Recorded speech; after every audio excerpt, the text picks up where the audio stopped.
Hey there everyone, welcome back to Utility Sports. Really excited for this video as we have a 2023 NBA mock draft and it's our first one on the channel with trades for this offseason. I'm very excited for this one because this one's quite a bit different. Not only does it have trades, but this comes from a very special community and one that I cherish a lot, which is our Utility Sports Discord server, where a lot of the viewers here on the channel and just people who are diehard basketball fans like myself and like you get together and talk about basketball. And we actually had an event on the channel for the Discord server specifically discussing the NBA draft, and we actually put together a mock draft. I myself did not make any picks or trades for this video, but I am reacting to them. So essentially look at me as an analyst, like what you would see on TV for the draft, and we're going to break down what actually happened. This is 30 different Discord users essentially working the phones, trying to make some trades. We did have quite a few trades, some of them pretty big and crazy, but a lot of fun ones for sure. And I'm going to break down and analyze each selection. So I hope you guys do enjoy. There's going to be more fun events in the future, so be sure to join that Discord server. Link is in the description for that one. Again, make sure to go join. And then also later in the week, I will be posting my own 2023 NBA mock draft with trades. So if you do enjoy this video and the work that went into it, took me several hours putting together the graphics and really put a lot of work into this. This is actually my second time recording because I didn't like how the first one came out once I was done with it. But make sure to leave a like if you did enjoy, subscribe to the channel for more, especially that 2023 NBA mock draft with trades that'll come out later in the week as well. And I do have a special thank you as well to those Discord GMs that were running this draft. In the video, you're going to see your names pop up when your team makes the selection. And then I also have a huge thank you to our Discord moderator, Texas Sports. You'll probably see a comment from Texas Sports down in the comment section. Been watching the channel for a really long time. He ran the draft for me and then cataloged everything, making my job about as easy as possible. Still a lot of work on my end, but I'm really excited for this. I hope you guys do enjoy as well. And let's jump into it now. With the first overall pick in the 2023 NBA draft, the San Antonio Spurs select Victor Wembanyama, France Metropolitans 92. Victor Wembanyama, of course, is the no-brainer decision first overall, and our Discord GM did a great job not screwing this one up. At 7'5", he has an incredible advantage over pretty much any other player we have in today's NBA that gets significant playing time because he's so massive, and he's going to be a really tough matchup for pretty much any single player night in, night out. And to boot with his actual size, he's got the skill to do it. You think about kind of what almost took over the NBA for a short stretch of small ball, where we've seen Draymond Green play small ball 5. You think about what the Houston Rockets tried to do around James Harden and Chris Paul, and then specifically more so around James Harden and Russell Westbrook. At the end of the day, it's all about skill. That's why those teams tried to index to smaller lineups to have as much skill on the floor as possible. And this is where Victor Wembanyama is an absolute cheat code and huge advantage to a team, because he's got the skill set of a guard or a wing with his ability to put the ball on the deck. He can get to spots and score. He's got the touch to finish. But overall, the size and length that he presents prevents a team from ever even considering playing significant minutes of small ball basketball, because you have somebody who is big, lengthy, and able to do all the things that you would want a premier perimeter player to do, which is what makes him so special. He averaged over 21 points a game in the LNB Pro A League while his team was really good. Of course, his teammate Bilal Coulibaly's had some impact on that as well, and some of the other players on that roster. It's not only Victor Wembanyama, but he's been marvelous this season there. And I'm going to tell you right now, with the rules in the NBA and where this team is going to play, which is San Antonio forcing Wembanyama the ball, he's going to get a ton of touches. They're going to play entirely through him. He's going to score a ton in the NBA. He's going to average over 25 points a game pretty quickly into his career. I think close to 25 points per game as a rookie even. And I know that might sound crazy to some. He's got the skill set to do it with more court spacing, a better rule set and officiating around him to allow him a little bit more offensive flexibility and ability to move, which is really the big difference between the NBA and the LNB Pro A League. Victor Wembanyama is going to take the league by storm. I think he's going to have an all-star caliber rookie season, something we have not seen in a long time. I think he's going to really surprise a lot of people with his actual production year one. Now, does that mean the Spurs are going to win a ton? Maybe not quite yet, but I think he is going to positively impact that team when it does come to winning.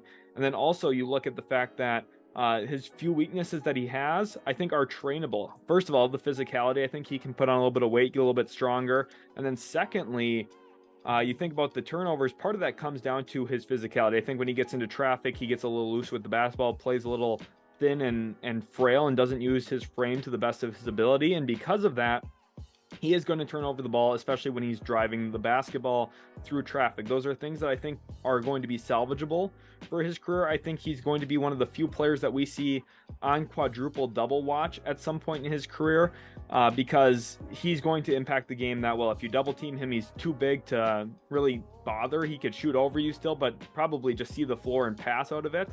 He's shown flashes of being a phenomenal touch passer. Doesn't do it a ton, but when he has, it's been very successful.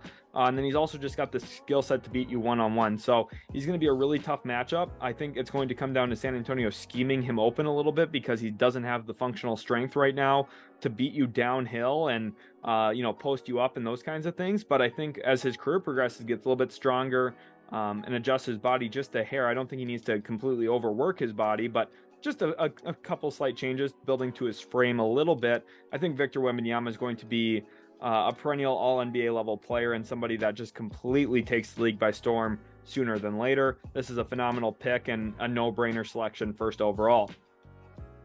Before I announce pick number 2, we actually have a trade to announce here, and the Houston Rockets ended up making a call with the Charlotte Hornets, and they've moved up to pick number 2. And they also acquire the rights to Terry Rozier in this. The Rockets receive pick number 2 in this trade, and the Hornets end up moving down to pick number 4. And in the process, they pick up pick number 20 and a 2024 first round pick, which opens up the door here to Houston moving up to select their desired player after Victor Wembanyama in this class. And the Hornets kind of backed themselves out of a tough decision to make, where there's rumors circulating about potentially Brandon Miller, Scoot Henderson, who's going to potentially be a Charlotte Hornet. With the second overall pick in the 2023 NBA draft, the Houston Rockets select Scoot Henderson, G League Ignite. The Houston Rockets move up with the Charlotte Hornets and now select Scoot Henderson second overall to be the point guard of the future and arguably the face of the franchise for the Houston Rockets moving forward. Scoot Henderson had a very productive season for G League Ignite, especially when you consider the historical factors that typically limit good success while playing for the G League Ignite program. Scoot Henderson overcame some of those, posted a 2-to-1 assist to turnover ratio, impacted the game by rebounding the basketball despite being only 6'2", and also poured in a pretty decent number of points this season, as he had a pretty good individual season for himself. Now, the shooting splits maybe not where you'd want him to be, but we've seen other players in the past overcome that after moving out of that program and adjusting to the NBA, where the spacing, the scheme, all a little bit better, and I think there's a little bit more advantage to them as they continue to mature and grow and kind of fit into their bodies a little bit. I think here for Houston, we've seen them draft from the G League Ignite program before with Jalen Green, who's actually the first selection ever from the G League Ignite pathway, and now they come back and do it again here with Scoot Henderson, who I think is a fantastic fit into that young core of Jalen Green, Jabari Smith Jr., Alperen Şengün, and Ime Udoka. And the Rockets make a big splash here, adding a guard who has a lot of really good strengths to him. He's a good mid-range shooter. Of course, Scoot Henderson, he hasn't necessarily flashed that in terms of the consistency yet, but I think the bursts of shot making have been very pleasant. I think his individual workouts have looked very good up to this point as well. I think Scoot Henderson is going to be a name that we have to keep our eyes on moving forward as we go throughout this process. I think he's going to be somebody that does blow teams away because of those individual workouts. He has a 6'9" wingspan, so very plus length. Of course, there's going to be some questions and concerns about that 6'2" height. Is he big enough to defend? I think with his actual strength and physicality, how big his arms are, not only in terms of muscle and mass, but also in terms of the length of that 6'9" wingspan, he's probably the most intriguing guard we've evaluated in quite a while. I think if he would have been in last year's draft, he would have gone first overall. And the Rockets take advantage of a little bit of indecision here from the Hornets. They move up, get their guy who becomes the franchise point guard. I do think this complicates a little bit James Harden's potential fit back with the Houston Rockets, but I think that's a good thing. If you have a player who's good enough to dissuade you from necessarily needing James Harden at this point of his career, I think that's a win. And I've been all in favor of the Houston Rockets signing James Harden because without him, they've been terrible. But if you can move up to get Scoot Henderson, that completely mitigates your need for a floor general. Scoot Henderson's a phenomenal passer. I think he's really improved in that regard over the last year or so from where he was as a 17-year-old compared to where he is now. It's just night and day difference. And I think the Rockets get somebody who can be an organizer for them. I think defensively, he's going to have moments where he's one of the better defensive playmakers in the league. And I think you can look past some of those weaknesses when it comes to his overall height, and then also just the question about his three-point shooting, because I think he's flashed enough shot making at moments to make you believe that that's something he's going to excel in and grow in, similar to what we've seen from Anthony Edwards in Minnesota over the last couple of years. With the third overall pick in the 2023 NBA draft, the Portland Trailblazers select Brandon Miller, Alabama. So interesting here, in a mock draft with trades, we do not see the Portland Trailblazers actually move out of pick 3, and I've talked about this in recent videos as a realistic possibility because of their management. GM Joe Cronin, assistant GM Mike Schmitz, I think two very smart individuals, and I think that coming into this draft, there's a lot of decisions to be made, whether they keep Damian Lillard or not. I think that's a foregone conclusion that he will be on the roster next season. The question then is, do you try and trade pick 3 to get an established player like a Pascal Siakam or a Karl Anthony Towns potentially, maybe even a Jalen Brown from Boston, or do you stick here and select? And just given their background, I think the early returns of Shaedon Sharpe, I think the Trailblazers, after moving up in the lottery, should consider themselves in a position to continue to add young talent. And Brandon Miller is a great example of a player who maybe is a little bit more NBA ready than some of the others, specifically given the situation he's entering here with the Portland Trailblazers, who have Damian Lillard. They already have a true established star point guard to kind of make Brandon Miller's life easier in year one. I think some of the difficulties you could point to for maybe a Jabari Smith Jr. last year in Houston was kind of the lacking of a true playmaker for him. I think Brandon Miller here, this is a great situation for him to enter into. Now, I do know Amen Thompson's workout with the Portland Trailblazers did go very well. I think that is a realistic possibility at this point, that Amen Thompson could leapfrog Brandon Miller on draft night and be the third overall selection if the draft were to play out this way. I wouldn't completely rule it out. But the Blazers here in this mock opt for Brandon Miller, and you can understand why. 19 points a game roughly in college as a true freshman, put up really good numbers and shot the ball very well on the three-point line, from beyond the three-point line, and also transition basketball was a huge strength for Brandon Miller. He had a fantastic freshman season on both ends of the court. I think his length played out very, very well. He impacted the game in a lot of ways. Now, I do think that there are some causes for concern. His finishing around the rim when met chest to chest with a help defender is kind of poor. I think he gets knocked off balance pretty easily, and he doesn't finish toward the rim when he is presented with contact. That's going to be an area of development that we need to see. Most rookies in the NBA do struggle with finishing through traffic in the NBA, especially year one, but I think as he grows, that's going to be a main development point that Portland has to drill home with him. And then secondly, there's going to be some character concerns, which for me is the reason why I think that it's a realistic possibility he falls outside of the top 3 due to the situation with the young single mom who ended up tragically passing away earlier this year because of the actions of one of Brandon Miller's teammates that he was sort of involved with, sort of not. There's a lot of gray area there, and I think Brandon Miller's going to have to answer to that. But I think the best case scenario for him is everyone looks at him as an insensitive person because of some of the celebrations and some of the pregame ritual stuff that Brandon Miller chose to do after all of the news broke on his potential involvement in this situation, such as getting patted down by a teammate during pregame introductions of players. That's a very questionable decision, in my opinion. Even if the team had been doing it all year long, at some point you should wake up and say, yeah, we probably shouldn't do this anymore, given the circumstances. Brandon Miller seemingly did not learn that, and I think he's going to have a lot of questions to answer during the pre-draft process where he's meeting with teams and having interviews Up to this point, he's been pretty shy about talking about it, understandably. I'm sure his agent and I'm sure his lawyers have been telling him, hey, you don't need to say anything that you don't want to say.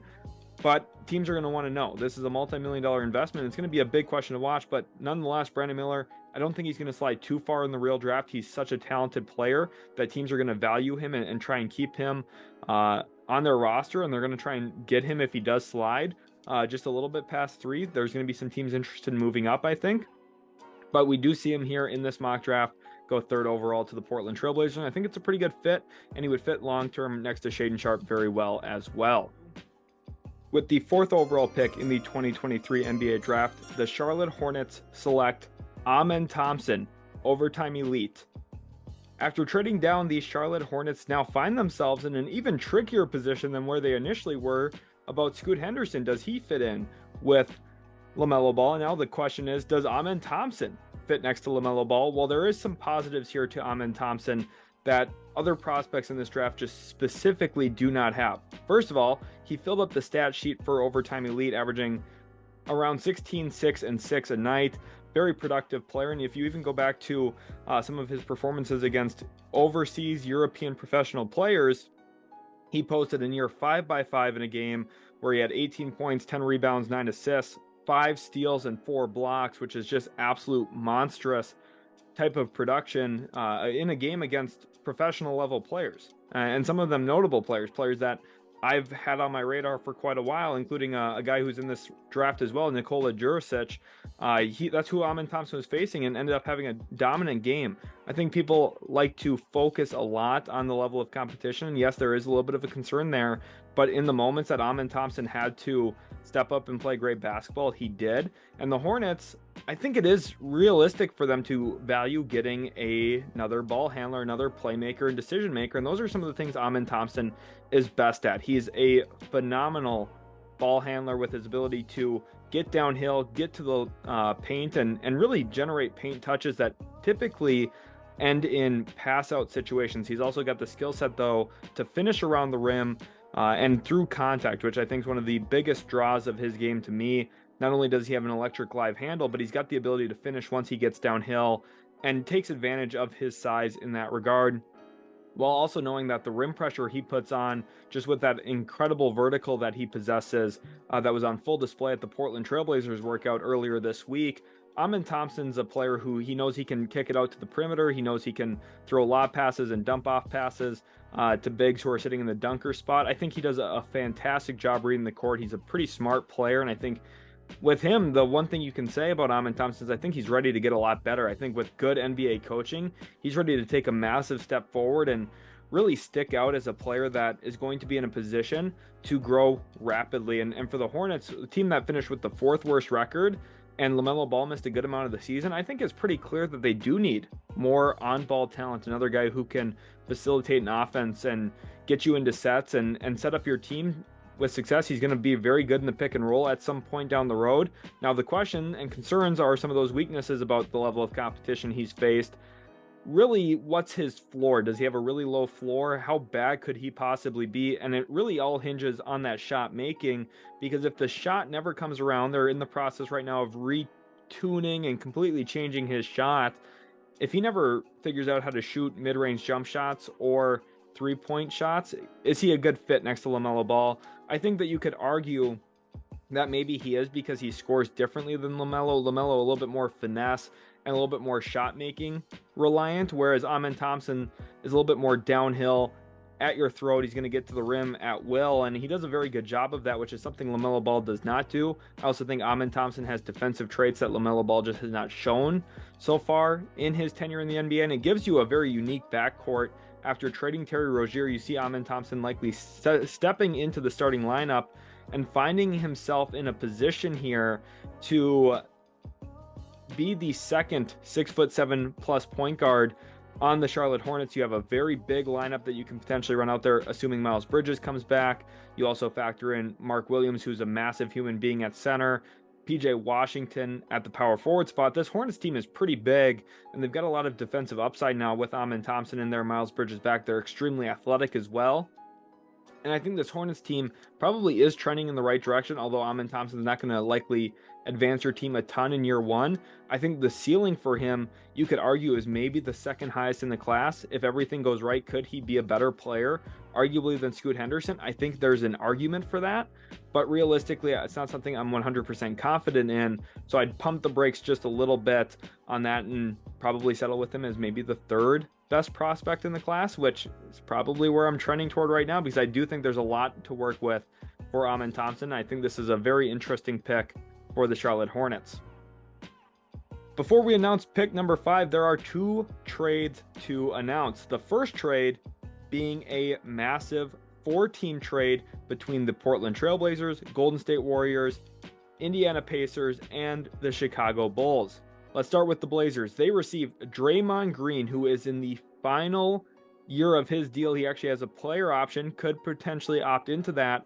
Otherwise, you could see a sign and trade type of deal here between the Golden State Warriors and Portland Trailblazers, where his rights go over to Portland, and the Blazers get a big-time addition for a win-now move next to Brandon Miller. You look at the Blazers giving up Jusuf Nurkic in this one and pick 23 to get it done. Definitely a strong move for the Blazers, in my opinion, who they get a lot better with that addition of Draymond Green over Jusuf Nurkic. Then you look at what Golden State receives, and it's a lot. This is a big move for the Golden State Warriors.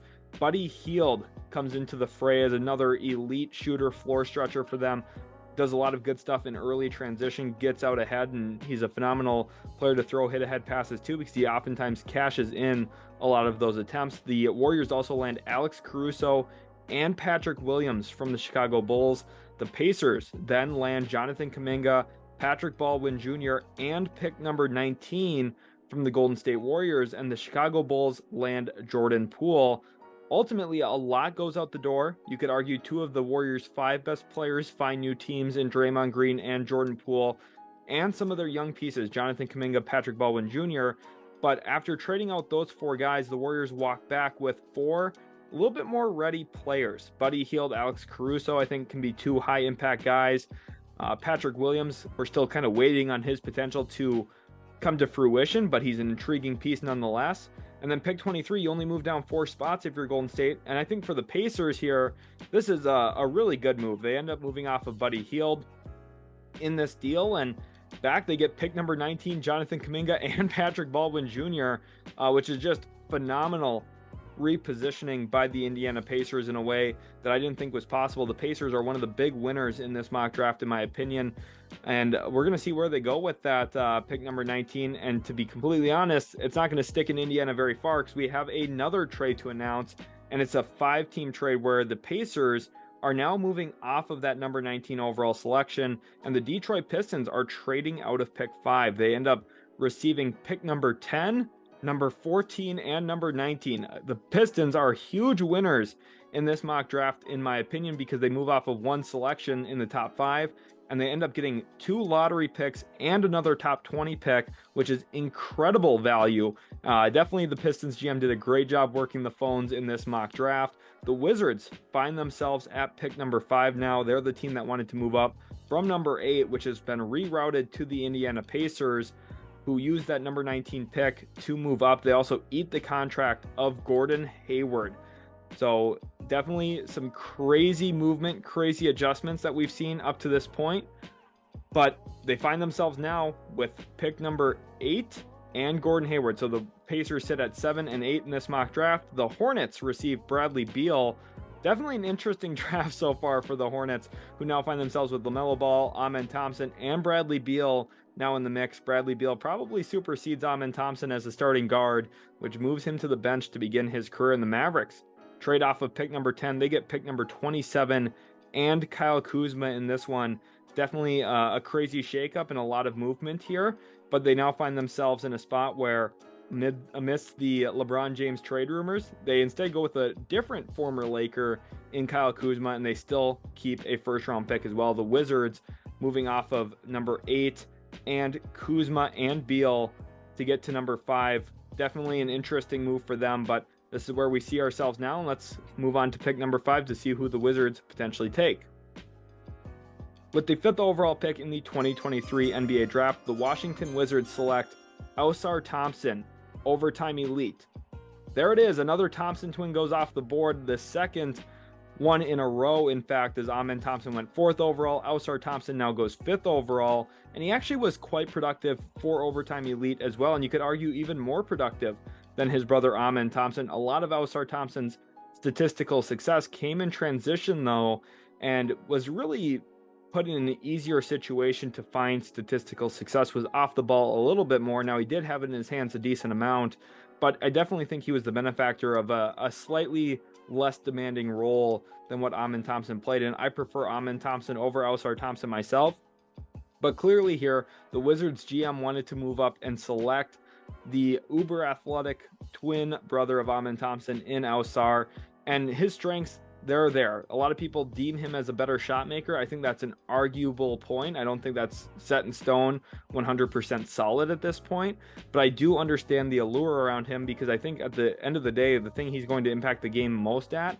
is arguably his point of attack defense, where he could become a really special player because of how athletic, how fluid he is, and his ability to flip his hips, change direction, on just the overall athletic standpoint, where he's going to be a highly intriguing player. Now, I think the Wizards gave up a lot to get up to this spot, moving off of Kuzma's rights. Maybe they had a feeling that they were going to lose him anyway in free agency. They're kind of choosing a direction here. They get off of Beal's contract, they get off of Kuzma long-term, and they say, hey, we're probably going to tank for a couple of years, and that's okay. This is actually a good direction to choose, in my opinion.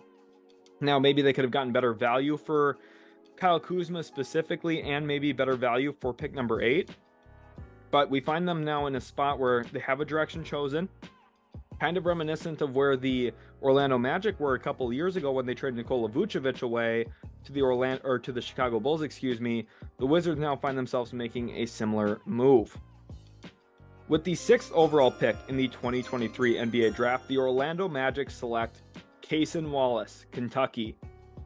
Whoa, huge shift here in the mock draft. For me, Cason Wallace has typically been just on the fringe of the top 10. Sometimes he's gotten 10th. A lot of times he's found himself anywhere from 11th to 13th. But the Magic here seemingly fell in love with the guy, Cason Wallace. And this is part of the reason of doing a video like this. Just how these Discord GMs are making decisions that maybe I myself haven't considered as much. We've seen stuff like this happen on draft night. Now, my last year mock was extremely accurate, especially in the top 11 picks, but sometimes something comes out of left field that you weren't expecting, and Cason Wallace going as high as 6th was not necessarily on my radar prior to this mock, but there is a lot of tools that Cason Wallace possesses that you could argue makes him worthy of a top 10 pick, and maybe even as high as 6 if a team really falls in love with him. First of all, he's got fantastic defensive potential, a player who I think is very impactful off the ball. He's going to be a good help defender as a guard, which is a pretty rare thing to find. I think there's only really 2 players in this draft that qualify as plus help defenders at this point from the guard position. And I think that there also is on-ball qualities that Cason Wallace possesses that other players in this draft just realistically do not.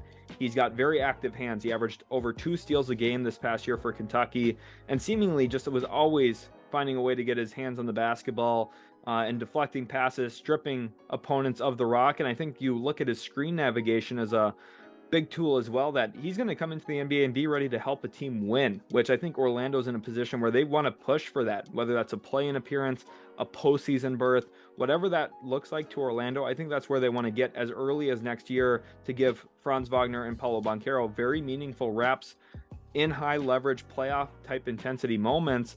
And Cason Wallace is going to help them take that step there. Now, I do have a question for Orlando with Markelle Fultz, Jalen Suggs, and also Cole Anthony in the mix.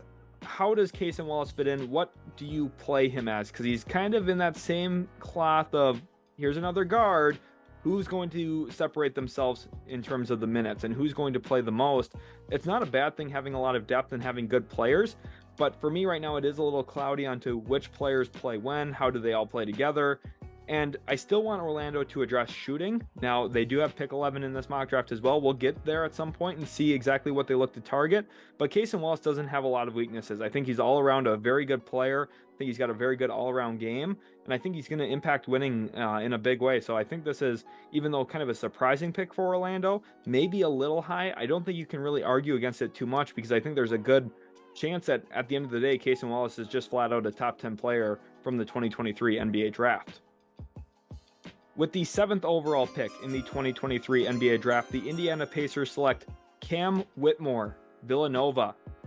The Pacers did have Cam Whitmore in for a workout, and I know that they like him quite a bit as a prospect and as somebody who is pretty similar to the player they drafted last year around this pick in Bennedict Mathurin, because both of them are unique downhill threats. Now, Cam Whitmore, a little bit more reliant on power, whereas Bennedict Mathurin, a little bit more laterally fluid, I think a little shiftier downhill. Cam Whitmore has the power to dunk on anybody, and we've seen him try it, and we've seen him succeed at it, especially with his long track record as an NBA draft prospect. I could have told you a year ago that Cam Whitmore was going to be a top 10 pick. I felt very strongly about that because of kind of the summary he had for FIBA USA Basketball, where he was the MVP of their run, and he was just completely dominant throughout the entire summer process of him just going out and dunking on guys. He'd steal the basketball and go dunk in transition again and again and again. And I think the physical tools that he has, an incredible vertical, the size, the strength for the position, and an NBA ready body, I think he's going to have a fantastic rookie season. And you're getting another player who I think fits off of Tyrese Halliburton very well, where the Pacers here are adding quite a bit of scoring capability to their roster, where Cam Whitmore can really score the basketball and do a lot of things very well as a downhill slasher, but he's also flashed enough shot making that maybe you can buy into the shot. He knocked down a decent amount of his three-point attempts, and he's also hit some high-level shots where he's working off of a step back or a pull-up, and you feel pretty comfortable with his shot making. Now, is it consistent enough? That's one of those weaknesses. Additionally, I think the biggest weakness and the biggest concern I have about Cam Whitmore as a prospect is pretty similar to Jalen Brown, and I think that's actually a pretty good comparison for Cam Whitmore, which maybe signifies how much of a steal Cam Whitmore is, 7th overall. I think this is a home run pick for the Indiana Pacers, but the one concern I do have that really mitigates where he might fall on my board is his downhill playmaking, and when he's trying to drive the basketball, he gets extreme tunnel vision where he stops reading the court. For the most part, doesn't read the court very well at all at this point in his development. Now, that's going to be a point of emphasis in his development pathway, I'm sure, once he's into the NBA. But I'm sure the Pacers would love to have him regardless because of the scoring skill set. But he just doesn't read the floor. He doesn't pass out of drives. And because of that, you see him throw up some wild shots where he's relying on his physicality, he's relying on his finishing capabilities to kind of carry him through some bad decision making. We'll see if that is something that rears its ugly head early in his career. My expectation is that it will, and that there's going to be some growing pains there. Funny enough, Bennedict Mathurin has some of those same issues coming in. Very low driving kick percentage. In fact, if you look at the Pacers team, you either have a guy like Tyrese Halliburton who leads the league in driving kick percentage and assist percentage, or you have a player who ranks near dead last in both of those things in Bennedict Mathurin. Cam Whitmore is going to be closer to Mathurin in those numbers, where he's going to be near dead last, if not dead last. But that's okay, because when you have such a dynamic, good playmaking guard like Tyrese Halliburton, you want to surround him with wing talent and wing athletes who can score the basketball, and that's exactly what they're doing here with pick 7 with Cam Whitmore. I do think it's still a very good pick despite some of those weaknesses, and definitely an intriguing grab for a team that needs more wing talent. With the 8th overall selection in the 2023 NBA draft, the Indiana Pacers select Jarace Walker, Houston. So the Pacers, after acquiring the 8th overall pick in their most recent trade, found themselves picking back-to-back. Definitely a key point of emphasis here for their GM, specifically knowing who was on the board at this point. Jarace Walker and Cam Whitmore, the two newest additions into Indiana, and Pacers fans are probably rejoicing at these selections because not only did they grab a very good, physically dominant forward in Cam Whitmore, they came back and gave him another really intriguing forward with a variety of skills that I think do translate very well in the NBA. Jarace Walker averaged a little bit over 11 points a game in his freshman season at Houston. You could argue he wasn't featured enough in that offense for the skill set that he possesses as a really good mid-range shooter. He's got the skill set to play out of the post as a back down guy. He's got a very good post fadeaway and turnaround, but I also think that his face-up game is really intriguing. He can put the ball on the deck, get to spots on the floor and score. We've seen similar prospects, even I would say lesser prospects, be drafted in the top 4 in previous years. We talked about Patrick Williams earlier, who has now been rerouted to Golden State in this video. There's been a lot of movement, but Jarace Walker, 8th overall to Indiana. I think so far Indiana's the big winner of the draft at this point. Not only grabbing Cam Whitmore, but grabbing Jarace Walker and also acquiring Jonathan Kuminga as well. This team was really thin at the forward position. I think they've been thin at the forward position for a few years now. And they come in and they grab two guys who could arguably be top 5 talents in this draft when it's all said and done. And they're very different from each other. Jarace Walker, I think his versatility defensively is exactly what this Pacers team needs. They need somebody who can defend out on the perimeter at that position that complements Miles Turner. And realistically, going into next year, we probably see the Pacers employ a lineup that has Tyrese Halliburton, Benedict Mathurin, Cam Whitmore, Jarace Walker, Miles Turner, and then you could still bring Jonathan Kuminga off the bench. And oh, by the way, they still took an upside swing in their trade acquiring Patrick Baldwin Jr. as well, who can really shoot the rock. This Pacers team got a heck of a lot better. Yes, you did have to sacrifice Buddy Hield, who has a phenomenal connection with Tyrese Halliburton, but you give Halliburton a bunch of good, young, talented, offensively skilled players who can also defend and have good upsides on both ends of the court, that I think even if just one of these two picks hit for Indiana, the future becomes so bright for them. And I'd be pretty confident in both of them hitting. Jarace Walker, I would be a little less confident in him hitting as I feel about Cam Whitmore at this point, because Jarace Walker's development, I think he's got a well-rounded game, but I think that means it's harder for him to improve in all of the areas he has to. Whereas Cam Whitmore, we know he's going to be a good physical slasher. I think Walker has the skill set to probably get there at some point, but it's going to be maybe a pathway where right now he's pretty NBA ready, but I think that to get to his high-end potential, which is maybe all-star caliber, maybe even superstar caliber, I don't think he's going to get there, but it might take a couple of years to even reach that potential. But if there's a player in the league to help bring that out of guys, I think Tyrese Halliburton is one of those key players you would have to highlight and circle. And the Pacers, I mean, this is a huge home run for them. I just can't stop raving about these selections at pick 7 and 8. Walking out of the draft with both Cam Whitmore and Jarace Walker from their current position is incredible. With the 9th overall pick in the 2023 NBA draft, the Utah Jazz select Anthony Black, Arkansas.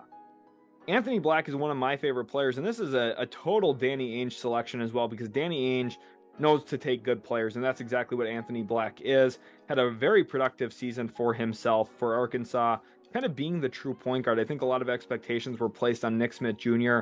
coming into the season, and of course with kind of his knee issues and missing some time, the bulk of the load fell on Anthony Black, who a lot of people have looked at as a combo guard, and there's some questions about what exact position is he going to play, and will the shot really come around? And that's all the weaknesses that people are going to highlight. They're going to point those out and say, Anthony Black's not worth this, that, or the other thing. But they're going to forget the overall picture that he's a really good basketball player who will fit into pretty much any single team. And I don't have any concerns about what position he's going to play, because he's the most versatile player in the class, arguably, because he's a 6'7" guard who I think is going to be a phenomenal offensive connector. And I think he's going to have a really high impact on winning once he's into the NBA. I think one key thing to consider, the Arkansas Razorbacks this past year shot 31.3% from three-point land as a team. Anthony Black was basically playing through mud the entire year because there was no spacing, there was no real gravity shooter that could stretch out the floor for him. And now you're going to put him on an NBA court, which is bigger. You're going to have more perimeter talent around him in Utah, specifically with Lauri Markkanen and some of the other pieces that Utah currently has. I think he's going to have a heyday. I think playing with Walker Kessler is going to be a huge blessing for him as a guy who is a pretty good screen and roll player. Anthony Black's going to tear it up in the NBA, and I think he's going to tear it up in ways that people don't necessarily appreciate as much. It's not like he's going to walk in and score 18 to 20 points a game, but he's going to just make the right play a lot of the time, and that's really important. He's a fantastic offensive rebounder, averaged over 1 offensive rebound a game as a point guard in college, which is incredible. He's a good athlete, jumps off of 2 feet well, plays very balanced, and I think he can run pick and rolls for you a lot of the time, but he's also capable of being a cutter and just being that nice connective tissue that I think good teams need in the NBA, and I think that's what the Utah Jazz are getting here. This is a home run pick for them as well. I think this showcases how much talent there is at the top of this year's draft with how many home run type picks there are up to this point. I think Utah Jazz, really good selection for them, and we'll see if they can come back and add some more shooting to kind of complement Anthony Black later in this draft. With the 10th overall pick in the 2023 NBA Draft, the Detroit Pistons select Taylor Hendricks, UCF. Taylor Hendricks falls all the way down to 10 in this mock draft. Very interesting to see the Discord GMs maybe not valued Taylor Hendricks as much as I myself personally do, because I think he's a fantastic shot blocker who's going to have a high impact in the NBA in all of the right ways. And for Detroit moving out of 5 and picking up 3 first-round picks in the process, they now find themselves in a spot where they can maybe take some stabs on talent a little bit later down the board, especially with getting a kind of sure thing here in Taylor Hendricks. There are some really great strengths that he possesses, and for his position as a power forward, who I think is going to play some small ball 5, I'm very impressed with what I've seen from him on film because of the rim protection. He's not only a player who's going to come over and get weak side blocks, he can anchor a defense on occasion. Now, I don't think in the NBA that's going to be quite as easy as it was for him at UCF. I think it's a little bit more challenging. Again, bigger court, longer rotations to make, and better athletes to potentially dunk on you. But Taylor Hendricks never feared anyone coming down the lane, always stuck his nose in there, and oftentimes was victorious at blocking shots and rejecting some big-time dunk opportunities of some of his opponents this year. The rim protection is really what stands out, but on top of that, he's just a hybrid defender who can also defend out in space, moves his feet pretty well for his size, and it's just a rare blend to find a player who can protect the rim and also guard out in space the way that he does, which is why I'm so high on him myself, and really why I would invest even a higher pick than the 10th overall selection. I would argue even at 5-6 that I would really strongly consider Taylor Hendricks in this draft. And I think that there's good legitimacy to that when you look at the roles of players in the league that end up having high impact and are valued around the league. It's the perfect 3-and-D players, and that's exactly what Taylor Hendricks is because he shoots very, very well from behind the three-point line, shot over 39% from 3 this past year for UCF, worked out of the corner a decent amount, but also shot some above the break threes, or what would be essentially labeled as above the break threes at the NBA level. Now, maybe it takes him a year or two to adjust to the longer arc and just the difference between the college and the NBA three-point line. But I think Hendricks has all of the skills to be a very good NBA player for quite a while. Now, if you do look at some of the weaknesses, I think the most important one to highlight is his below the rim finishing. And I think that's one of the big concerns for me as a prospect and why I'm maybe not sold on him being a top 4 pick in this draft is he just didn't finish below the rim very well. In fact, it kind of brings into question his touch a little bit. Now, he did a very good job shooting from two-point land in general, and he dunked a ton of attempts this year. He had a lot of success as a dunker, but in the NBA, it's going to be a little bit harder. Again, more length, more rim protection, better shot blocking, more athleticism. Just in general is going to make Taylor Hendricks scoring a little bit more difficult in the lane, but he does a good job attacking closeouts. The question is, can he finish enough of those layups? Because he shot sub 45% on non-dunk opportunities at the rim. That's a huge question of concern for me. But other than that, I think the film is there. Taylor Hendricks is a really good player. He's going to have a really great impact in the NBA. And I think for Detroit specifically, if we're analyzing the fit here for the Pistons, I mean, already you have the value moving out of 5 to get 3 first-round picks. What was a disastrous scenario for the Pistons, falling to the lowest spot they possibly could have picked in the draft. Most GMs maybe sit there and sulk and cry. Not this one. The Pistons end up turning 5 into 10, 14, and 19, and they get a really good player at 10, one that I maybe would have even taken at 5 anyway if I were them, because he fits well into this team. Troy Weaver's talked at length about wanting to find a guy who fits, and getting a true 3-and-D player I think is going to help Detroit's defense take a huge step forward. We've seen Monty Williams rely on 3-and-D type players in the past. Guys like Mikal Bridges, for example, Cam Johnson. Of course, Bridges probably has a higher ceiling now that we've seen him in Brooklyn, but those players found a lot of success playing for Monty Williams, and I think Taylor Hendricks definitely will, and gives them some real validity to their front court next to Bojan Bogdanovic and next to Jalen Duren long term. Of course, they do have Isaiah Stewart, Marvin Bagley, and James Wiseman, but I think Taylor Hendricks probably supersedes those following 3 and becomes the starting power forward of this team long term. With the 11th overall pick in the 2023 NBA Draft, the Orlando Magic select Gradey Dick, Kansas. I really like Gradey Dick as a player because I think he has a very clear and defined role in the NBA, but specifically for the Orlando Magic because they badly need a player like Gradey Dick. The Magic finished in the bottom 10 in both three-point shooting in terms of percentage and the amount of three-point shots as a team this year. So they were a low volume, low success rate team from behind the arc, and now they're adding a player who shot above 40% from three, is a phenomenal off-ball player, moves very well without the basketball, but he also does a lot of other things that impact winning. And I think for Orlando, you don't want to just take a shooter to take a shooter. You want a shooter who's still going to impact the game in a bunch of ways. And I think Gradey does that because he averaged over 1 offensive rebound a game as a shooter this past year. He leverages his size pretty well. He's about a 6'8" wing, which is pretty rare for a player who shoots that well at that size, which is already some of the instant draws for Gradey and why he's going to be a good player in the NBA, in my opinion, because I think his size is going to help kind of hide some of his defensive limitations. And I would label him as a false ceiling player in this year's draft. And what I mean by that is he's a player who everyone's going to say, oh, well, he's going to be a shooter. That's what he's going to be. That's his ceiling. And I think that he's got a little bit more to his game. He can attack closeouts pretty well. He's a good mid-range shooter. He likes those little 17, 18-foot pull-up shots. He can play off of the bump a little bit. He's got a pretty wide-ranging finishing arsenal where he can finish off of hook shots as a guard, which is pretty rare and unique. And I think he's just got an overall good game. Now, I think if there's some questions, you would point to the point of attack defense as one of those for sure. There are some limitations to Gradey as a player, but I think he does a good job leveraging his shooting ability into both offensive rebounding opportunities and just drawing attention away from the ball, which is a really big positive. And I think there's more things he can do with it than people would expect. Now, he's not going to be an on-ball self-creator.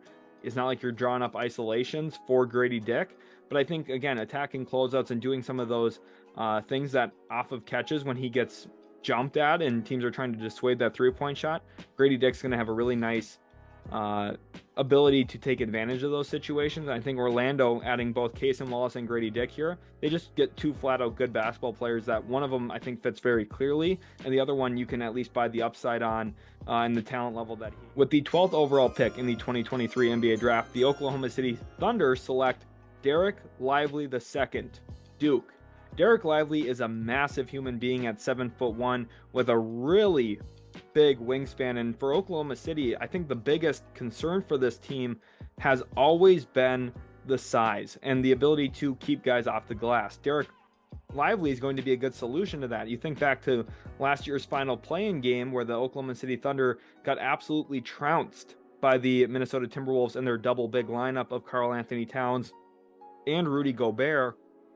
The Thunder got demolished on the boards, and that's probably one of the worst case scenarios, worst case matchups for Oklahoma City, is to keep the Wolves off the glass, and specifically dealing with Gobert's rim presence and size as a screener. It's just a very tough cover. Dereck Lively is going to help with that immensely. He's a really good shot blocker. In just a little bit over 20 minutes a game this year, was averaging a very high number of blocks. And if you look at his per 40 minutes, there it's insane. His per 40 numbers are just off the charts defensively. Now, his traditional counting stats, 5 rebounds, 5 points a game, they're not going to blow you away. But I think for Oklahoma City, they have this really wide collection of players who can attack closeouts and do stuff with their live dribble and get to spots on the floor and suck in a defense and draw attention, that Dereck Lively, some of his offensive limitations shouldn't necessarily be looked at as huge negatives, because I think Oklahoma City has the infrastructure around him, especially with Chet Holmgren, to hide some of those concerns. And I think Oklahoma City then has a really interesting trio of big men of Chet Holmgren, Dereck Lively, and Jalen Williams from Arkansas last year, who they drafted, who takes a lot of charges. I think this is a really dynamic trio because Lively, completely different than the other ones, more rim presence, I think a better screen and roll type big than the other two. Now, I think Chet Holmgren's going to be fantastic on short rolls. I think Chet Holmgren as a pick and pop guy is going to be incredible. Chet Holmgren, I think, is going to be an all-rookie first-team member next year. I think he's going to have such a good rookie season, but I think Dereck Lively could really help as well. And with Holmgren's skill set, you could realistically play the two of them together. And not only does Oklahoma City have all of this talent and skill on the floor, but they also have a pretty good combination of length because of how tall Shea is, how tall Jalen Williams, the Santa Clara version is, and just some of the other lineups with Josh Giddey out there even. I mean, they're just positionally very big and lengthy. And I think Oklahoma City not only could be a really good offensive team, but a phenomenal defensive one as well. And I think a little bit more rim protection, better rebounding prowess would go a long way in helping them reach those marks. And Dereck Lively, I think, is a fantastic addition. I know some Thunder fans are going to be instantly turned off by this because of some of Dereck Lively's weaknesses, some of the things he's incapable of doing, but there is a lot of buzz around him right now because of his pro day and some of the workouts that he's done where he shot the ball very, very well. And I think Oklahoma City is going to really value Dereck Lively, and I think if he does land up in Oklahoma City, Thunder fans are going to actually end up really loving this guy because he does a lot of the things that the team needs. And I think that's really, for this team that's ready to take a huge step forward, I think probably even arguably win a playoff series as soon as next year, Dereck Lively would go a long way in giving this team some of the things that they still need to add to their roster, which is very balanced and complex and a lot of talent. Let's just get a little bit more interior presence. With the 13th overall pick in the 2023 NBA draft, the Toronto Raptors select Nick Smith Jr., Arkansas. Nick Smith Jr. is an interesting selection here for the Toronto Raptors, a team that definitely does need some backcourt help with the impending free agency of both Fred VanVleet and Gary Trent Jr. The Raptors do have some questions long-term about not only what their backcourt will look like, but who will even constitute that backcourt. And I think Nick Smith Jr.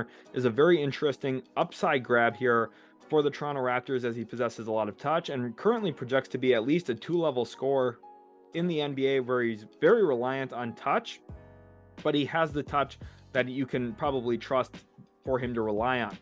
He's able to knock down 3-point shots. He's pretty natural going downhill and using that floater, likes to get to about 13, 14 feet. And once he gets there, he knows what to do with the basketball, and that's float the ball up in the air. Now, there are some serious questions around Nick Smith Jr. that have me a little concerned about him. First of all, you have the injury history. He had some real issues with his knee that made his freshman season kind of tumultuous for Arkansas. He was in and out of the lineup, and you couldn't really count on him from a consistency or efficiency standpoint because he had a really poor season, shot about 37% from the field. The 3-point percentage wasn't great either. Like I talked about already with Arkansas as a team, they just overall struggled to shoot the basketball. And I think Nick Smith Jr., you're kind of banking on upside and what people saw from him a year ago, because a year ago he was projected to be a top 5, top 7 pick in the draft. And at this point, I think a lot of people are kind of out on what he's going to be, because I think he's going to be overly reliant on touch. I don't think he's going to put a lot of rim pressure on the floor. And I think he's kind of a D'Angelo Russell 2.0, and that might not sound like a bad thing, but that's not something I think impacts winning at the highest level. And for me, I'm just not the biggest believer in Nick Smith Jr. Now, I understand this selection because Toronto really badly needs guard help, and I see the potential upside in him. I myself, though, I'm not buying it as much, but I can rationalize this pick. I don't think it's necessarily a bad pick. I can see why it makes some sense. For me, though, if I was guiding the ship here for Toronto, I would probably look a different direction. With the 14th overall pick in the 2023 NBA draft, the Detroit Pistons select Keyonte George, Baylor.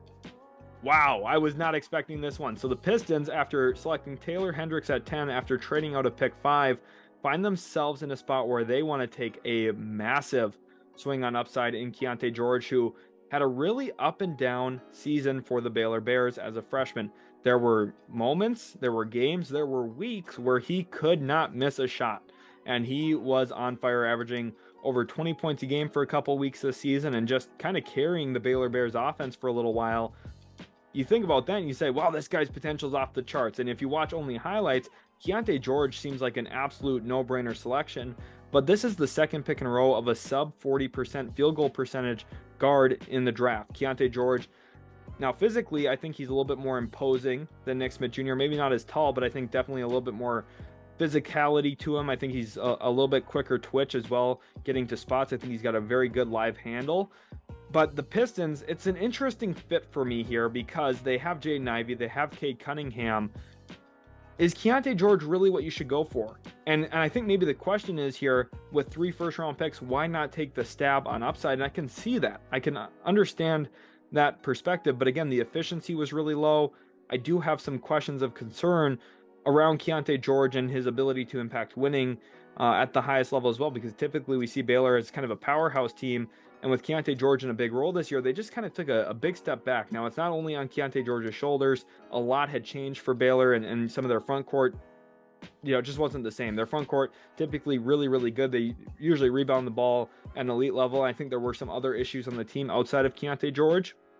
But to me, maybe the Pistons here are looking at Keyonte George as a long-term 6th man, which I don't hate. I think that's kind of the role that he could most excel in, kind of what we've seen from Cole Anthony up to this point for Orlando, where he's been a very good bench scorer and kind of what I project him to continue to be. Keyonte George maybe grows into that role, and that's maybe the reason why we see him to go 14th here for Detroit, where they feel like with the trio of Cade, Jaden, and Keyonte, that they have a kind of 1-2-3 punch that can score the ball and can kind of split the minutes at the guard spots over the next 5 to 10 years, which I think is an interesting proposition. If you're buying the stock on him, maybe I can see it.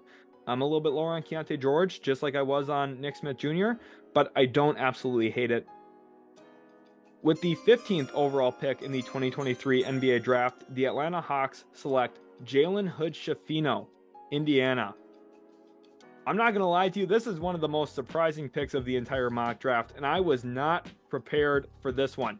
Jalen Hood-Schifino from Indiana, really good ball handler, somebody who I think is very adept in the pick and roll game, had a very good freshman season for himself, where I think a lot of people saw him coming into the year as maybe like an early second rounder, maybe back into the first round type of player, but he's really cemented himself in or near lottery conversation at this point because of his frame. He's got the prototypical size for the position. He's a decent athlete. Now, I don't think he's a great athlete, but I think he's decent. You could look at him and understand physically that that's kind of what a bigger, good guard looks like in the NBA in terms of the musculature and just kind of the way that he looks as a player. And once he's in pre-draft workouts and teams are going to see him up close and personal, they're going to understand some of those things, and there's going to be some intrigue there.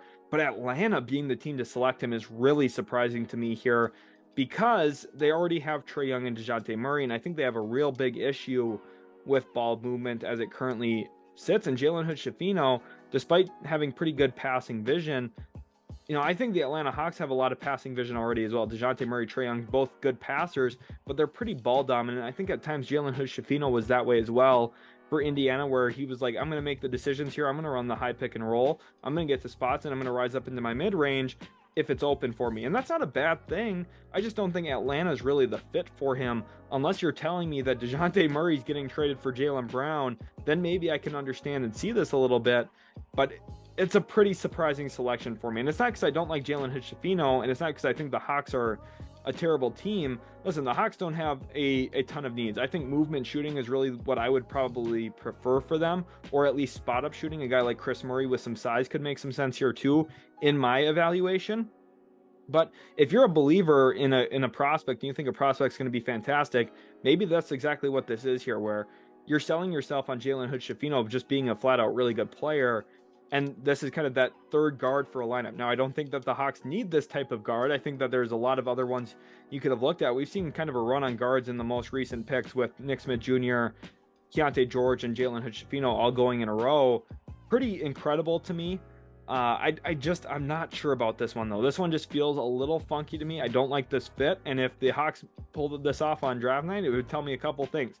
Landry Fields is going to draft who he likes as a player. He's going to go BPA in his own opinion. Now, BPA is very subjective, best player available. But if that's what the selection is on draft night, that's what it would tell me about Landry Fields as a GM, which is an interesting proposition for them long term. With the 16th overall pick in the 2023 NBA draft, the Utah Jazz select Jordan Hawkins, UConn. And there's the movement shooter, the guy I thought maybe would have went 15th overall to Atlanta. I've mocked him there quite a bit myself in recent mock drafts, and he actually goes one spot later to the Utah Jazz, and he had such a good sophomore season for himself, and what I call the sophomore jump for a lot of college players who maybe their freshman year doesn't go as well for them, but then they stay for another year and kind of just pop off. There's just that, maturity level. They're more comfortable having already played for a year in the college game, and they just adjust very smoothly in going into that sophomore year. This is exactly what Jordan Hawkins did as he went on to win a national title for UConn. And I think, really the biggest thing to highlight is his three-point shooting and just his overall shooting in general. He's a very good free throw shooter, shot roughly 89% from the free throw line this past year. And there were games where he just could not miss from behind the three-point line. You think about his 6 for 10 three-point performance that he had in the NCAA tournament that helped UConn advance in a very meaningful game. Jordan Hawkins is a player that there is a lot to like, and I think Utah, with already having drafted Anthony Black, this is the type of player I would have liked them to draft, as somebody who is a high-end movement shooter, very adept using screens and off-ball actions to get himself open. And I think just being a natural spot-up guy as well and understanding how to move without the rock is going to be so good next to an Anthony Black that if you're looking at in-draft fit pairing, Black plus Hawkins is a really, really good duo. in terms of the way that they're going to be able to positively impact winning together and just off the ball as teammates with the other guys already on Utah, like Lauri Markkanen, like some of the other guys already there, Walker Kessler, of course. Utah, it's a very interesting draft for them up to this point. Now, Jordan Hawkins, to me, I'm a little bit lower on him than others, even though I think he has a very clear role that's going to help teams win. I think his individual ceiling is significantly lower than a lot of other people seem to think and seem to assume. And the reason for that for me is Jordan Hawkins doesn't do a lot inside the arc. He's been kind of a so-so finisher. His 2-point percentage year in, year out is kind of rough, excuse me. And I think also on top of that, he's just flat out not a great decision maker. I think he's going to probably not impact the game that much. He's not going to fill up the stat sheet in a lot of ways. And it is what it is. I think he's a good pick still. I think that you can justify his selection here because he brings one really elite skill, but the rest of his game I don't think is very well rounded, and for that reason I'm a little bit lower than others on Hawkins. But I think he is a really good fit and still a really good player that can fit next to other good players, and I think because of that you can really justify any type of selection here outside of the lottery. With the 17th overall pick in the 2023 NBA draft, the Los Angeles Lakers select Bilal Coulibaly, France, Metropolitans 92. This is the first example of Victor Wembanyama making a teammate of his a lot of money, and I think it's going to be a trend that we continue to see throughout his career, as Bilal Coulibaly had a ton of eyes on him this year playing for the Mets 92 because of the attention to Victor Wembanyama. And I think especially as this process has gone on closer and closer, I think this Bilal Coulibaly pick is probably a little too low for where he's actually going to go in the draft.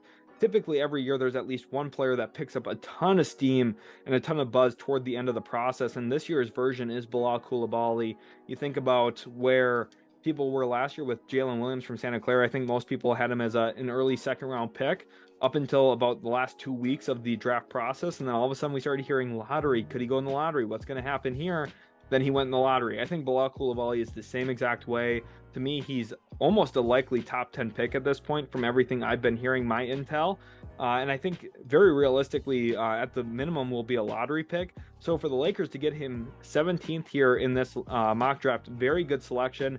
In my next mock that I'm going to post again this week myself, you're going to see Bilal Coulibaly go quite a bit higher than 17th overall. But I understand kind of with when this event took place that maybe Bilal Coulibaly's buzz was a little bit quieter. And the Lakers here just get a really good player. He's been very efficient this year for Mets 92. He's played in a bunch of defensive schemes. I think he can help the Lakers win right away, but I think there's a lot of intriguing upside because of his length. He's got a phenomenal Euro step, and I think the Lakers here get a really good player who, if he had higher volume and I think just a little bit more on-ball production, we probably would look at him as a possible top 5 pick, honestly, because of his frame, the length, and all the stuff that he presents at the position he plays.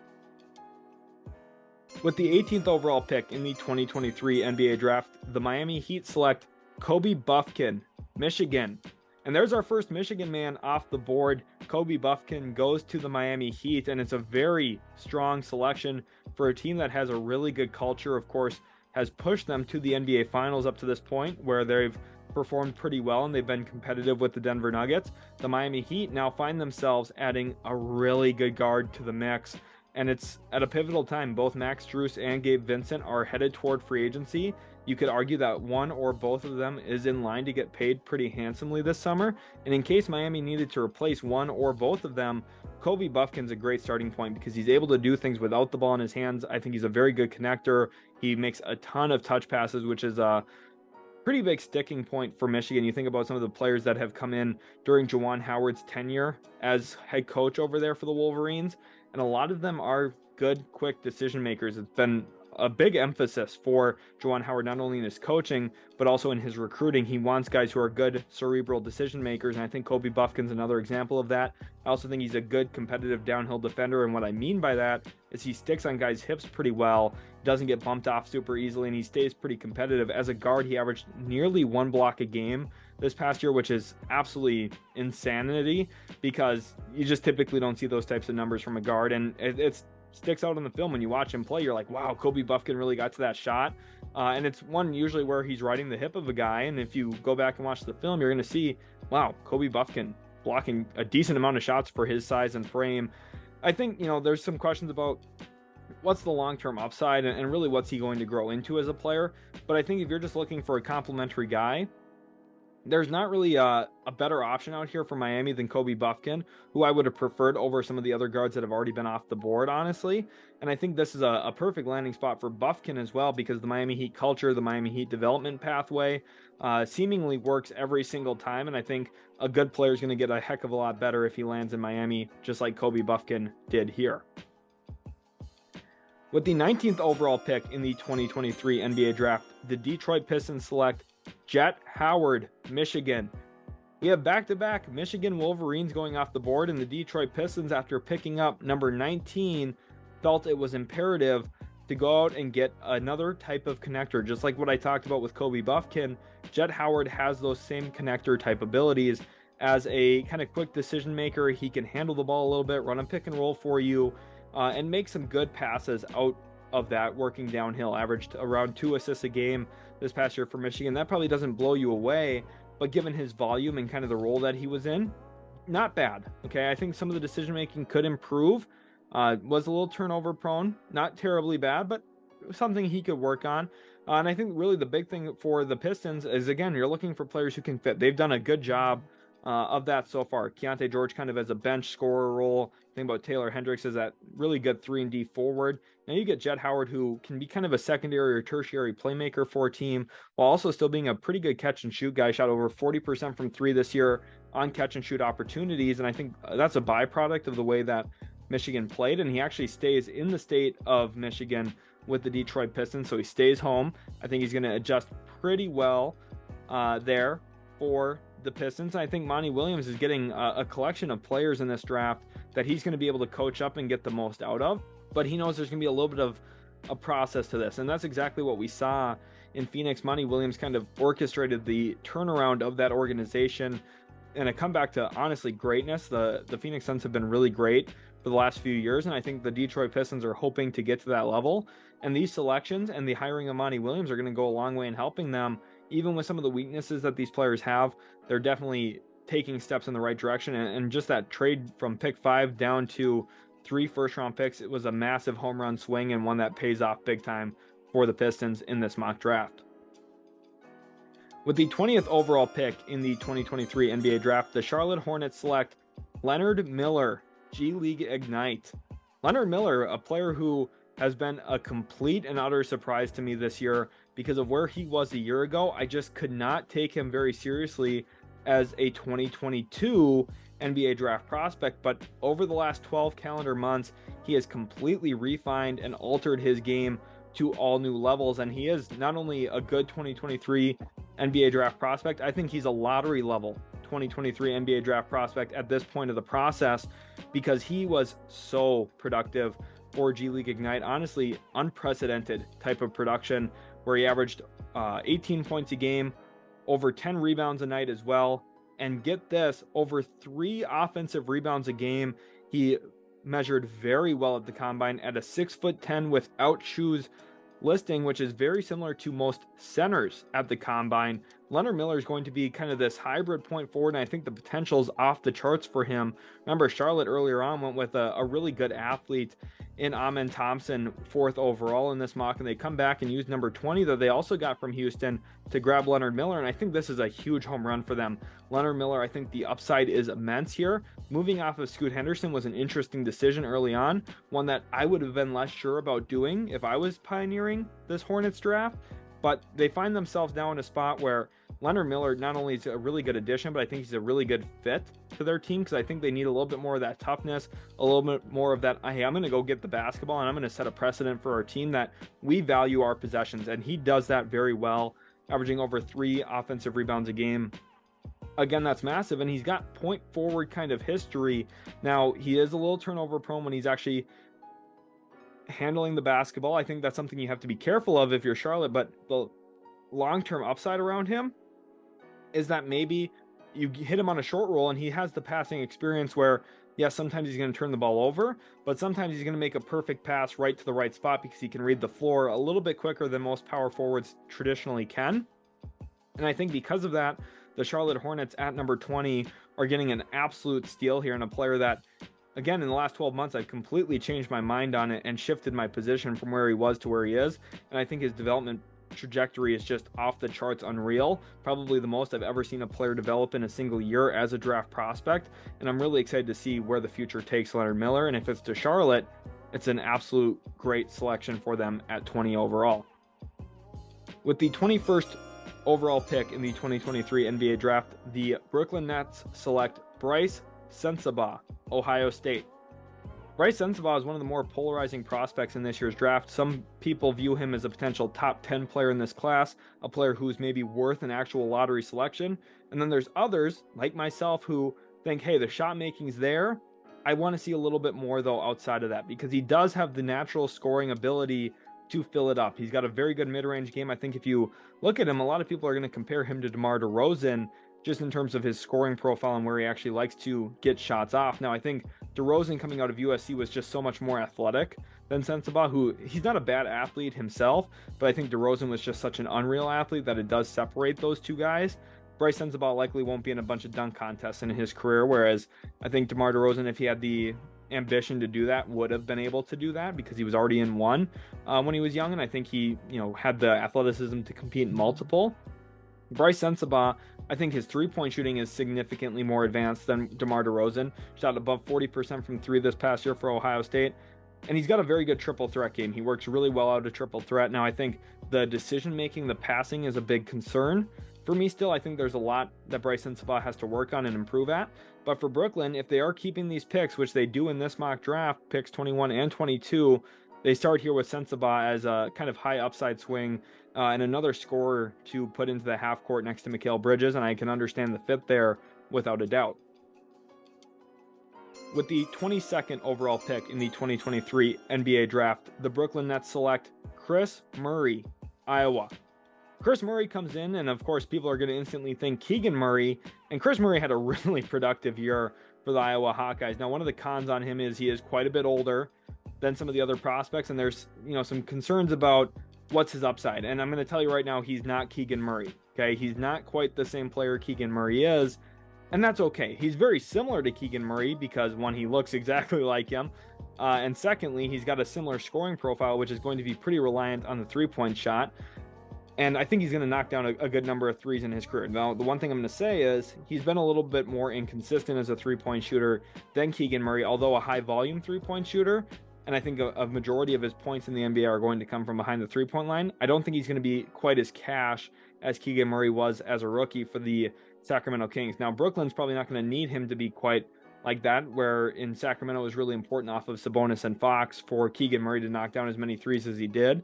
It was really pivotal in their season success this past year that not only Keegan but also Kevin Huerter were just absolute torches from behind the three-point line.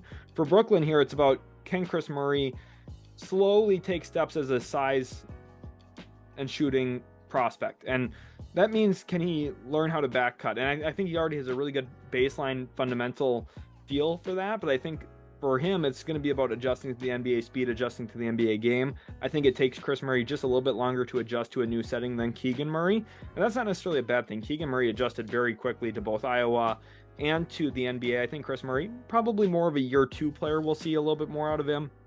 But I think in a pinch, Brooklyn could rely on him.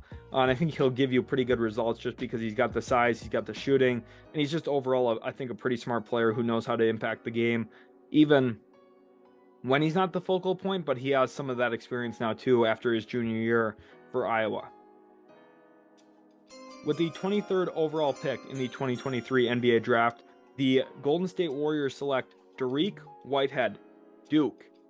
This is a really intriguing pick for the Warriors, who have completely revamped and overhauled their roster in this mock draft. Moving off of Draymond Green, they pick up a whole bunch of other players, including some shooting in Buddy Hield, and now they add another shooter in Dariq Whitehead, who shot over 40% from three this past year for Duke. Now, the traditional counting numbers are not there for him. He averaged less than 10 points a game, didn't really fill up the stat sheet in terms of assists or rebounding, which is something you'd like to see for the former National Player of the Year at the high school level.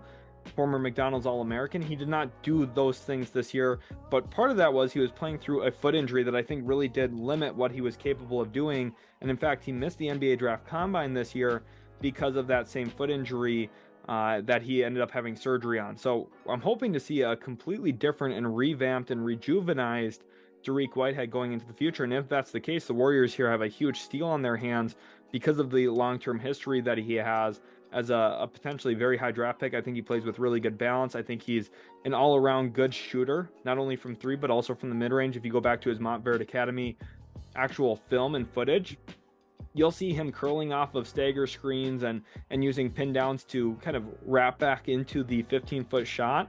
And he did a great job of knocking those down consistently. He's a phenomenal young player. And I think if he's healthy, he can have a really high impact. And the Warriors, despite moving off of Patrick Baldwin Jr., Jonathan Kuminga in this, they now implement a new young forward who I think has really high potential. And in fact, a comparison I would give for him from last year's draft would maybe be AJ Griffin, who fell a little bit because of his own injury concerns, fell to 16 to Atlanta, was an absolute home run pick for them, posted a near 50, 40, 90 season as a freshman. Now, as a rookie, excuse me. I don't think Dariq Whitehead's going to have quite that year, but I think his efficiency is going to surprise some people. Jonathan Givony of ESPN is, for some reason, trying to say that Dariq Whitehead was inefficient this past year for Duke. I don't know what film he watched because he wasn't. I don't know what data he's looking at because, again, Dariq Whitehead wasn't inefficient.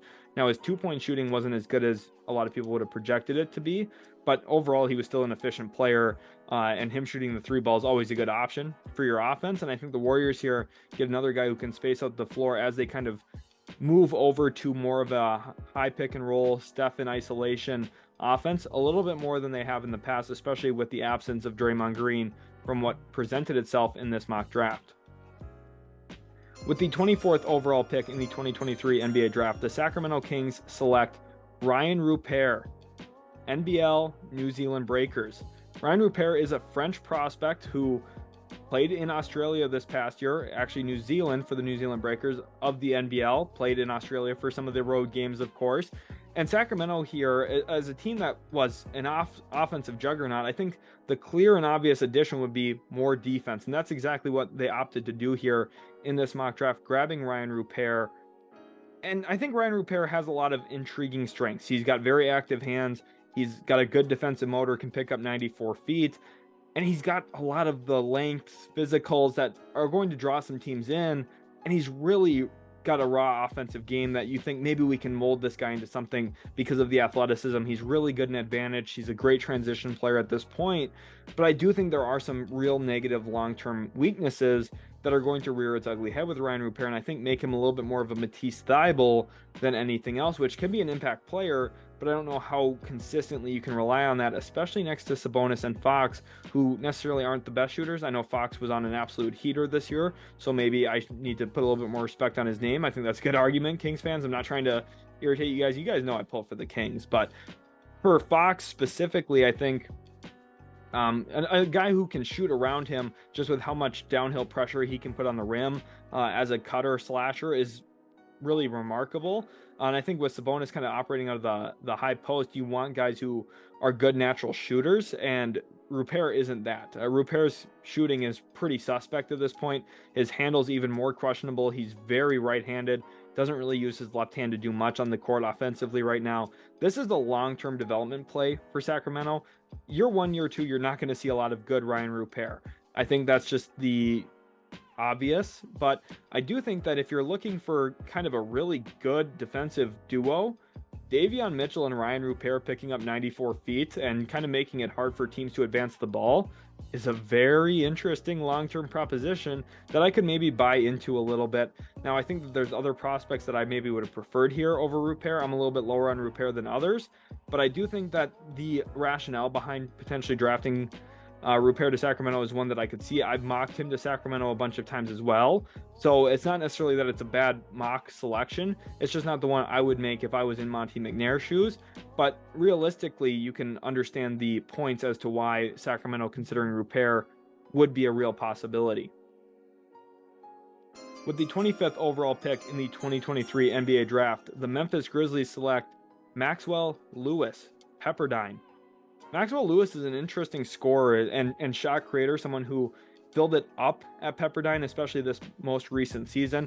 He's been on a pretty good development pathway in terms of his individual growth year in, year out. I think he's taken a lot of steps forward each and every season he's been at Pepperdine, which is what you want to see for players, especially slightly older prospects who are a little bit into their 20s. You want to see that history of progression that makes you believe, look, this guy has been improving. He's adjusting more and more to the college game. And I think that we can, if we get him in the building, it's not that he has a low ceiling just because he's a little bit older. In fact, it shows that, hey, there's real growth that this guy can make with good coaching. And we're going to continue to see that from Maxwell Lewis. And I think he's a good fit here into Memphis, who I do think needs a little bit more shot making, especially in the half court off the wing. And Maxwell Lewis presents that. But I do have some actual concerns as well about Maxwell Lewis. And I think a big part of it comes down to team success. Maxwell Lewis playing in the WCC, it's not the greatest conference. It's not a Power 6 conference. Now, they've had some really good teams in there. I think Gonzaga, of course, everyone knows who Gonzaga is. That speaks for itself. But we've seen other good high-level players impact winning a good amount there. Brandon Pajemski in this draft, I think, impacted Santa Clara a ton this past year. Maxwell Lewis did not really impact winning as much for a team like Pepperdine, who actually had a really bad season, finished the year with single-digit wins only, and I think it was a pretty disappointing season all in all. Pepperdine has not been very good the last couple of years, and it's just very rarely do you see a player come out of Pepperdine in general. You could look at maybe a Kessler Edwards, who was drafted out of Pepperdine in the second round a few years ago by the Brooklyn Nets before being traded to the Sacramento Kings. It's pretty rare to see a Pepperdine wave enter the NBA. Maxwell Lewis will be the latest edition of that. He is going to be an NBA draft pick. For me, though, I just don't have a first-round grade on him myself. I think that there's a lot of limitations to his game. I don't think he's going to be a high-volume shooter in the NBA, which is really the one thing you'd want him for is, his shot creation, shot making. I just don't see him being used that way. So for Memphis, I understand the fit. I understand kind of the need for another shot maker on the wing. I just don't know if at pick 25, Maxwell Lewis is the guy that you're targeting, and I just don't really view him as a top 25 player in this class. I think it's a little bit of a reach for me for Memphis, and I think really trading the pick is more likely for them anyway. With the 26th overall pick in the 2023 NBA draft, the New Orleans Pelicans select Colby Jones Xavier. So after moving down from pick number 14 to picks number 26 and 29 with the Indiana Pacers, they find themselves here in a spot to take who was a really good, impactful player for Xavier this past year. Colby Jones impacted the game in a variety of ways, scored the ball, rebounded the basketball, also really increased his assist production from a year ago. And I think he's a player that you can kind of buy that similar growth and production like we talked about with Maxwell Lewis. But I think there's more tangible skills here that Colby Jones presents that impacts winning. I think he's going to be somebody who gets his hands on the basketball. I think he's a pretty good, smart defender who understands his defensive positioning and getting his chest in front of a guy. I think he just has that kind of natural feel of, I need to make this play at this time. Now, he's a little bit older, right? There are some drawbacks to this selection as well, but I think holistically, New Orleans is in a spot where drafting Colby Jones, they don't really need instant production, but Colby Jones could definitely give it to them if they needed it. And it's just a little bit more depth for the forward and kind of guard spots kind of off the wing a little bit, because I think at some point New Orleans is lining themselves up for a big trade. They move back in this draft, get 2 picks for 1. They're going to replenish some of that depth and kind of open up some pathways for them to make a potential big trade later, maybe centered for a guy like OG Anunoby, where perhaps you have to give up a Dyson Daniels, perhaps you have to give up a Trey Murphy or a Herb Jones and some other pieces in there. And if that's the case, you want to have some later picks to replenish some of your depth. I think Colby Jones is a good place to start for New Orleans. With the 27th pick in the 2023 NBA draft, the Dallas Mavericks select Brandon Pajemski, Santa Clara. And you can see the smile on my face right now as I'm talking about Brandon Pajemski. He's an absolute perfect fit into what Dallas needs. Because I think the one drawback from Dallas, and one thing that I kind of was always perplexed by, was Dallas's decision to not keep Seth Curry long-term next to Luka Doncic, because the two of them worked very well together, and Seth Curry paid off so many threes for Luka Doncic early in his career, just because Luka Doncic is such a good driver of the basketball, and surrounding him with elite level shooting should be such a no-brainer, but the Mavericks haven't really done that very often. Now, after moving out of pick 10, where they maybe would have drafted a shooter anyway, they also now pick up the rights to Kyle Kuzma in this mock, and they have Brandon Podziemski in the fold now as well, who I think realistically is going to be a very high impact player. He averaged nearly 9 rebounds a game this past year. I think he's an impactful player, but now when you look at the weaknesses, there are some serious concerns that I have, and the first one starts with man-to-man defense. We saw for Santa Clara, they ran a lot of 2-3 zone defense, and oftentimes Brandon Podziemski would kind of get hidden in the corner a little bit, and they shied away from using him as a point of attack defender as much as possible, which is a big question for me because he's not a terrible athlete. So I think there's going to be some technical refinement that Jason Kidd needs to install, and Sean Sweeney specifically, the defensive coordinator for the Dallas Mavericks, I think that's going to be a work in progress. But Podziemski's offense should be enough to get him on the floor, especially with Kyrie Irving and Luka Doncic. You need guys who can pay off open looks and kind of space the floor around your 2-star players that you have. I think Podziemski, a really good option here for Dallas after moving down to 27. Kuzma is definitely going to help them in the front court quite a bit. And I think the Mavericks got significantly better through this mock draft, getting a proven player in Kuzma who's still relatively young, and then also still keeping a first-round pick, even though it's 27, quite a bit later than number 10. But you're still able to get a good player here who can knock down open shots, and I think that's what Dallas badly needs. With the 28th overall pick in the 2023 NBA draft, the Utah Jazz select Gigi Jackson, South Carolina. And this is a pretty crazy pick because you look at what Utah has done so far, Anthony Black, Jordan Hawkins, you feel like those are two pretty high floor players. Well, here's the big time swing on a high potential but extremely low floor prospect in Gigi Jackson, who quite frankly had a brutal season for South Carolina. In fact, one of the worst seasons in this year's draft. If you look at the actual raw statistics, you would say, oh, well, the traditional numbers are there. He put up a decent number of points. But with how many minutes a game he played, the fact that he did not pile up very many assists all year, I do think should be a massive concern for teams. And I think if you look at some of the other weaknesses, you have to ask yourself about the play style. How does that itself fit? Because he played with the ball in his hands a ton.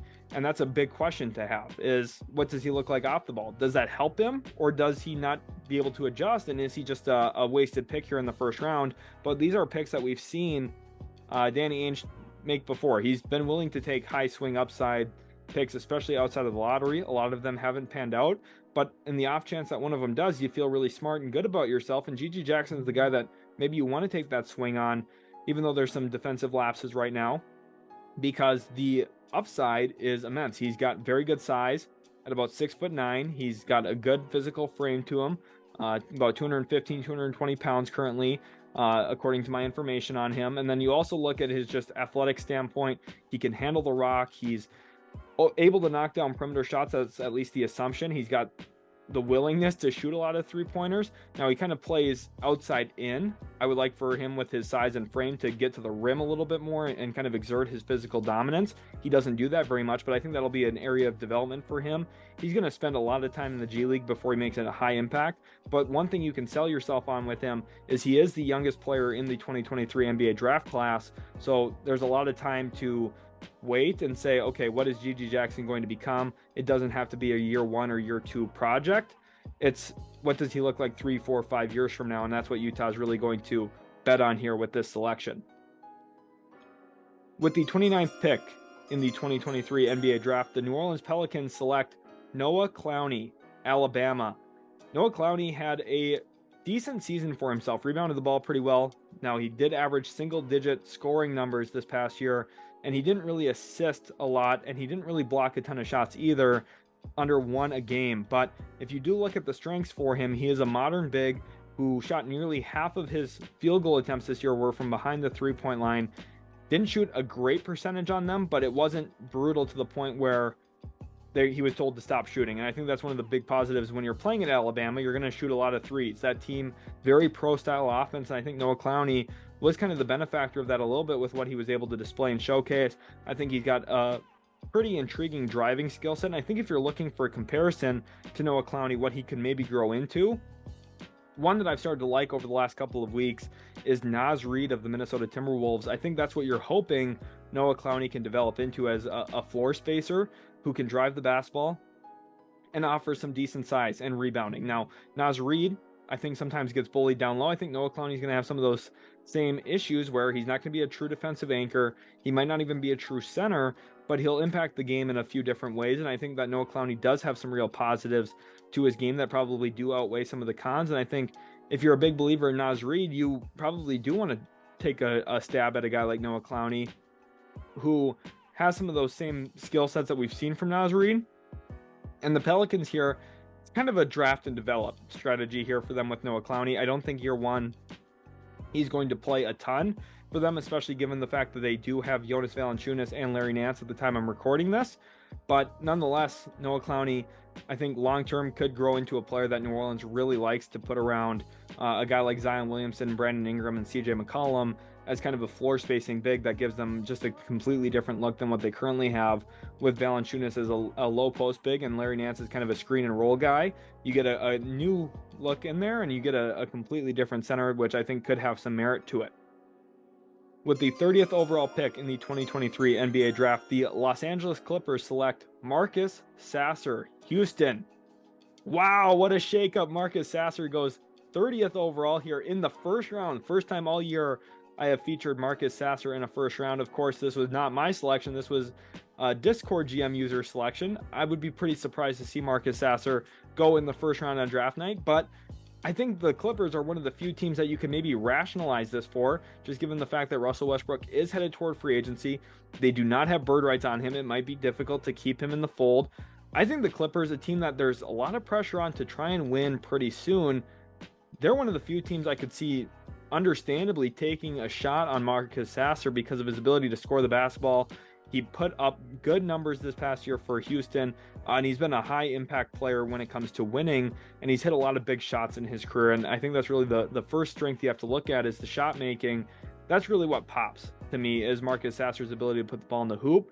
And I think if you're the Clippers, that's what you're buying the stock in, especially with the likelihood that Terrence Mann maybe moves back into the starting lineup if you're unable to keep Russell Westbrook there in LA.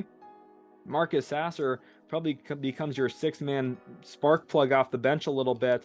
Now they have Norm Powell already in that role as well, so you're kind of indexing on two scoring guards. It's a little unclear to me, but I think Marcus Sasser a little bit more ready to help a team win currently than some of the other prospects on the board, and there is a lot of pressure on the Clippers to do so. There are some drawbacks to Marcus Sasser as well, but I think with the 30th overall pick, you could at least maybe talk yourself into this if you're the Clippers. I'd be pretty surprised to see it happen, but maybe you look at an example from last year of Andrew Nembhard, who went high in the second round to the Indiana Pacers. That worked out very well for them through year one. Maybe the Clippers look at that as kind of a blueprint on this selection and they go with Marcus Sasser. You can maybe talk yourself into it. Like I said, again, probably not the direction I would take them, but understandable, and it's an interesting way to conclude our mock draft. I really do hope you guys enjoyed this video. It was a lot of fun to record. Shout out to all the Discord GMs again. Thank you all so much. I put a lot of work into this video. So again, smashing that like button and subscribing would be really greatly appreciated. Reminder, I have my own 2023 NBA mock draft coming out later this week on the channel, so stay tuned for that one. I hope you did enjoy this video, and we'll catch you in the very next Utility Sports video.